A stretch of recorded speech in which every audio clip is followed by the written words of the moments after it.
కొని మంచి ఉద్యోగాలు తీసుకు, ఎందుకంటే మీ తల్లిదండ్రుల కష్టాలు ఇప్పుడు మీరు చూస్తూ ఉంటారు, ప్రతి పిల్లలు చూస్తూ ఉంటారు. పొద్దున్న లేయాలి, అరావుడి చేను పోతూ ఉండాలి, ముందు కొట్టుకోవాలి, కలుపు తీస్తూ ఉండాలి.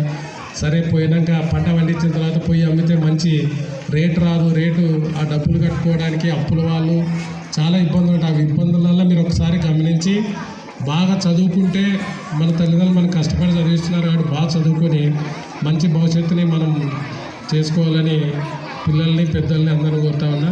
దాంతోపాటు మనకి రూరల్ పోలీస్ స్టేషన్ వాళ్ళు ఈ సైబర్ క్రైమ్ గురించి, తర్వాత డ్రగ్స్ గురించి చెప్పినారు. ఇప్పుడే చిన్నపిల్లలు చాలామంది సిగరెట్స్ అవి తాగుతున్నారు. అట్లా పనులు చేయకండి, ఎందుకంటే చిన్న వయసులో ఇప్పుడు ఉండే పరిస్థితులు, వాతావరణ కాలుష్యము, మనం తినే ఆహారము చాలా కలుషితంగా ఉంది. దానికి తోడు మనము ఇలాంటివి తీసుకుంటే ఇంకా అనారోగ్యం పాలు, తర్వాత మనం చదువుకునేటప్పుడు ఇవాళ ఇబ్బందులు కూడా వస్తాయి.